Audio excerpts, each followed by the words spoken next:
It's 1994. Eddie Furlong is red hot. We get him in Terminator 2 in 1991. We get him in Pet Sematary 2 in 92.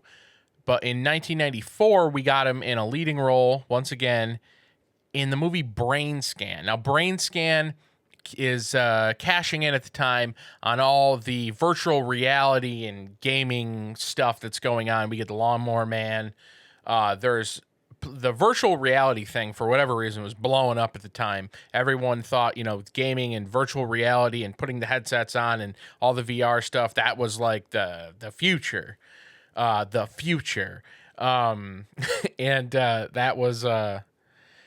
They were right, kind of, but they're still off because we still don't... I mean, VR headsets for gameplay is a thing now, but, no, who really cares to play video games that way? Anyway, something that was really cool about the time period, it's kind of a bygone era now, is the soundtrack. The soundtracks were everything in the 80s and especially in the 90s, even more so in the 90s. But... So we've talked about Brainscan on the Sight and Sound podcast, which we've done for 9 years prior to this YouTube channel launching this year.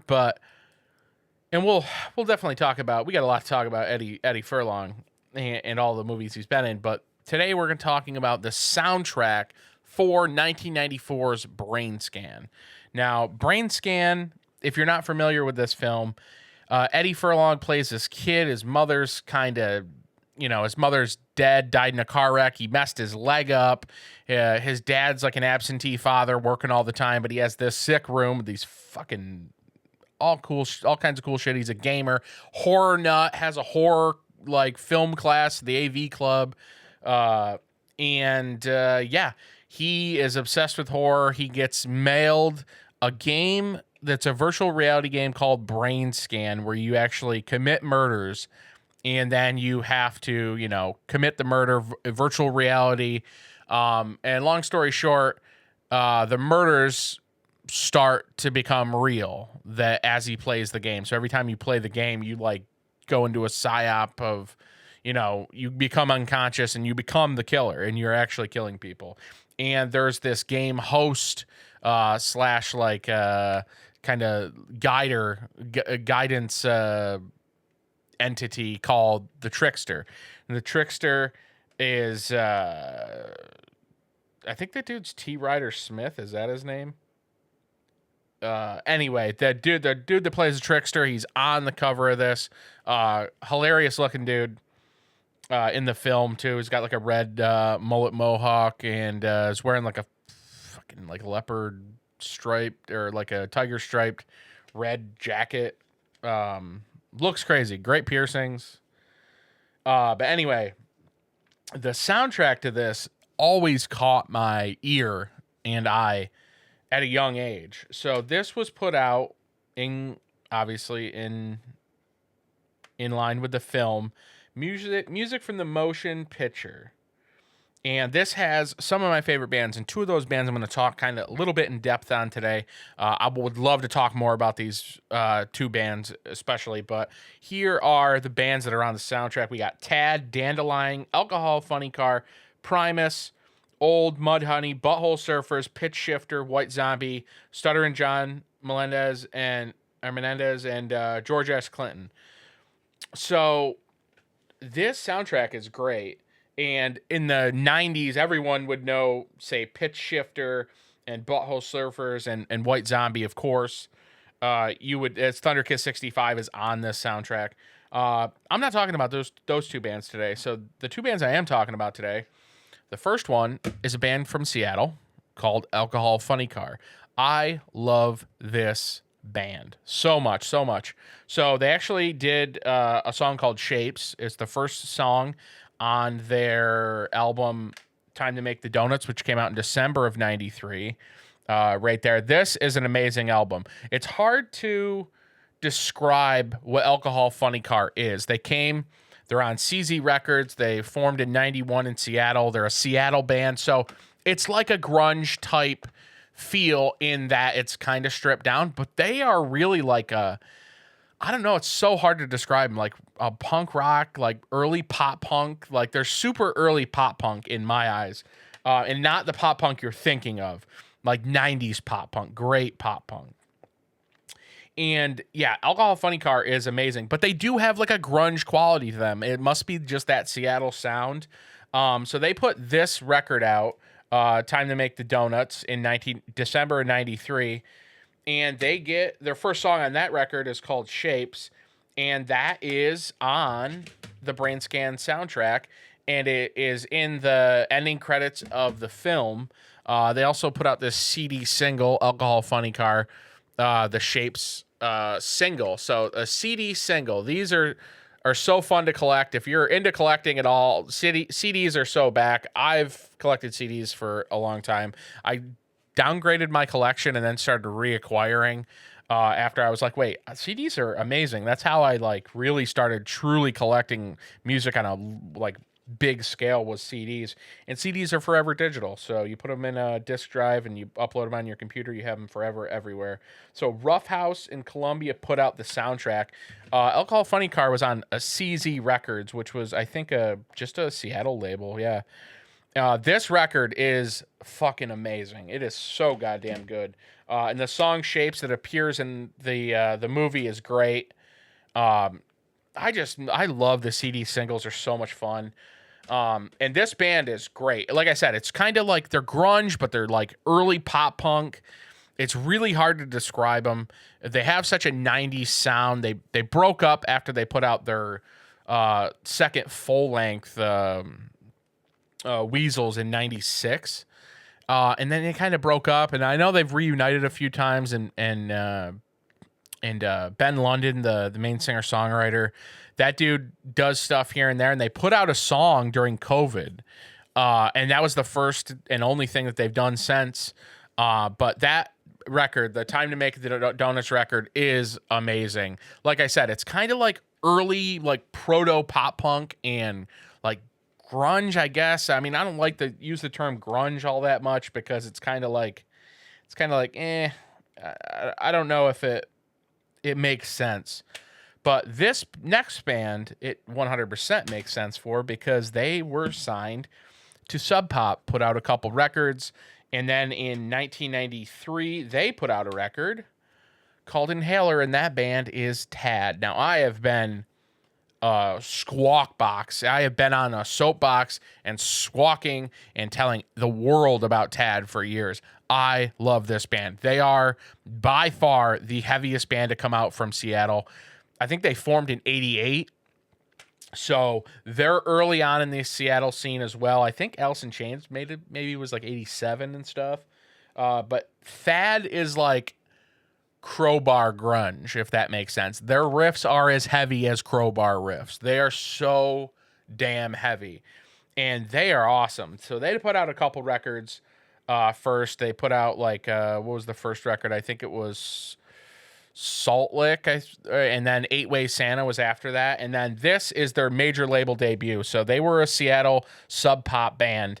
And then they signed to Giant. Giant was a subsidiary label to Warner Brothers. It was like one of the imprint labels for like heavier music. And Tad put out Inhaler in 93. And I'll tell you right now, the song that appears in the soundtrack for Brainscan is called Greasebox.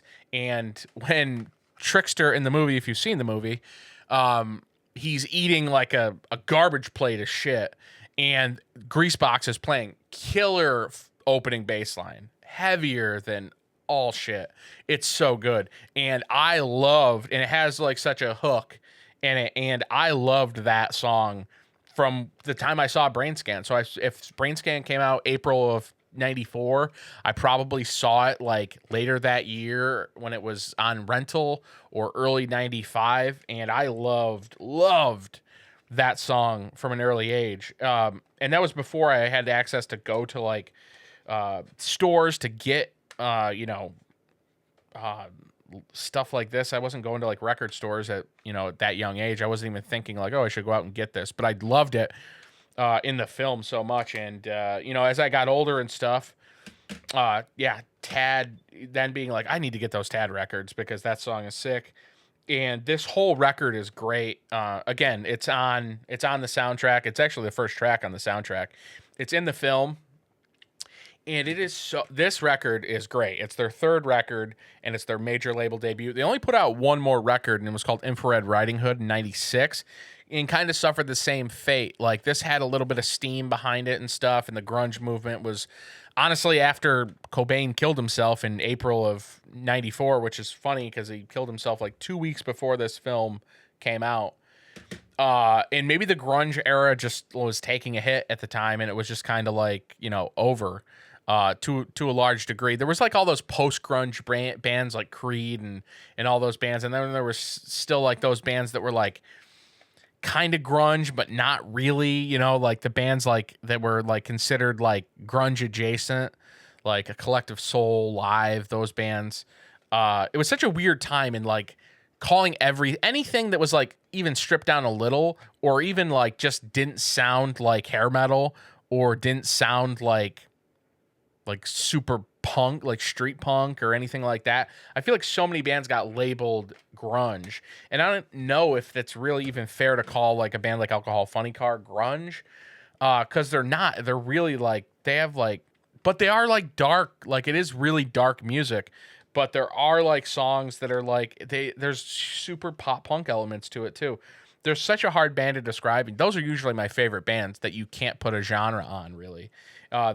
These two records are 1993 juggernauts in my eyes. These are two amazing records, and they both happen to, both these bands show up on the Brainscan soundtrack. There had to have been someone that was really in the know, because there's a lot of those bands that were like not grunge, but like grunge adjacent, like Dandelion and Peg Boy, like those bands that were like punk but not really, and like kind of adjacent to grunge, and like obviously like the early 90s stuff with Butthole Surfers and White Zombie, and a lot of those bands, and Mudhoney is on there too, another crazy insane band from the Seattle area. Mudhoney obviously grew up, and I think I'm pretty sure Tad ran with all, because Tad was from Seattle. They ran hard with like the Nirvana dudes and Soundgarden and all those guys. And Tad put out a little doc, maybe like 2008. But like Kim from Soundgarden like talks on it, and Tad was really like revered as like the real heavy band from, and it's so hard. There's metal elements, there's like sludge elements. They are like a grunge crowbar. But I do hate the term grunge. I'm sure a lot of people from Seattle that were trying to be in bands did as well. But Tad was really like a forefather, because a lot of what they were doing was like what grunge would be considered. Even with that major label debut was amazing. Like Lycanthrope, Throat Locust, Just Bought the Farm. Dude, listen to Just Bought the Farm. I think it's like a track 7. Yeah, track 7 on Inhaler. Oh my God. It's so heavy. The bass and like Tad, the singer, Tad Doyle, the singer, he is so underrated, dude. He is so good. He has such a style and like a snarl that I don't think anybody else in the Seattle scene had. I mean, there's great singers like Cornell and Lane Staley, and then you had like Kurt Cobain, who was like an amazing songwriter, and obviously those Nirvana songs are huge. But dude, Tad is probably my favorite Seattle band. I love Alice in Chains so much. Alice in Chains is fucking amazing, but Tad is so special to me. Tad is so special to me. And Alcohol Funny Car, honestly, this might be one of the most underrated bands of all time. This band is so good. Like I said, it's like that 90s pre-pop punk stuff. It's so hard to put a label on them. They're so good. If I had to tell you to check out anything besides Shapes, which is on the Brainscan soundtrack, listen to Last Night in Aggravation. Actually, the Alcohol Funny Car theme song, it's the last track on here. It's just instrumental. That appears in the Brainscan sound in the Brainscan movie towards the end, but it's not on the soundtrack, I don't think. Nope, it's not. But yeah, this is the Brainscan soundtrack is just, and obviously Butthole Surfers and Primus. Primus is another one of those bands in the 90s where they were just like, it was so hard to put that. They were even weirder, they were so experimental. Everything that Claypool was having Primus do, and they were even weirder. And their moment in the Brainscan movie is hilarious. But Pitch Shifter, a lot of these bands, they were like the dark bands that were like grunge adjacent, but not grunge, but and like on the cusp, some of them of like being like, I don't know, like industrial adjacent. Definitely like Rob Zombie or White Zombie too was like industrial adjacent type thing. Like there was an industrial element to some of their shit. But what's funny is the Stuttering John, he's on the Airhead soundtrack too in '94. So Stuttering John had a great '94. It's like Jim Carrey's '94 with The Mask, Dumb and Dumber, and Ace Ventura. But this Brainscan soundtrack was put out on Rough House Records. And I know Rough House has done some stuff, but it was pretty much like a subsidiary. It was imprint label, as it were, of Columbia. And there's that. You can find these on eBay. I'm sure of it. And I would highly recommend buying this soundtrack. If you like anything that I've talked about, highly recommend buying this soundtrack. It's just so fun. And the movie is amazing too. I think it's underrated. I think some people like shit on it, or they don't like, they think it's like an early 90s, like heading into mid 90s type horror movie that's not like that cool. I love Brainscan. Brainscan has been a favorite since at the time I saw it. I was a little shit, and I've loved Brainscan for forever. I've loved this movie so much. And the CD single, it's so cool to get the clip from the movie on the Alcohol Funny Car Shapes CD single too. It's so cool. And yeah, these bands are, I don't want them to become lost in time. And that's why I own the physical releases too. And these are on streaming. So if you want to go listen to Alcohol Funny Car, Tad, they are on streaming. They are on Spotify. They're on Apple Music. So please go enjoy. Those are two of my favorite bands from the 90s, and definitely the two best bands, in my opinion, on the Brainscan soundtrack. But if you haven't seen Brainscan, check out Brainscan. And then if you really like the music you're hearing in it, buy the CD. The CDs are still out there. They mass produce these sumbitches. You can still own this shit physically. Oh, man, I would love a Brainscan vinyl release. Ooh, I would love a Brainscan vinyl release. Can we make this happen? Can someone at Columbia friggin' bump up the Rough House label or whatever and put out some? There's money to be had. There's money to be made, Columbia. Get it done. Jesus Christ. Isn't Columbia even around anymore? They're owned by Warner Brothers. They're owned by Sony. Sony owns Columbia. Get it together, Sony. You can make some money. But yeah, these are great. I love doing music episodes. We're going to do more music. I know it's called genre film and music. We need to start doing some more music videos. Sometimes you get wrapped up in all the movie shit. It kind of happens with the podcast too. But listen, we're going to be doing some more music episodes. This has been great to do. And just, I love talking about Tad. I love talking about Tad, and I love talking about Alcohol Funny Car. Check out both those bands. Check out Brainscan. Check out the Brainscan soundtrack. And yeah, comment below. Are you familiar with the soundtrack? Are you familiar with Tad? Are you familiar with Alcohol Funny Car? Let me know below. Tad is so heavy. Alcohol Funny Car is the amazing songwriting on that Alcohol Funny Car record. Yeah, check it out, man.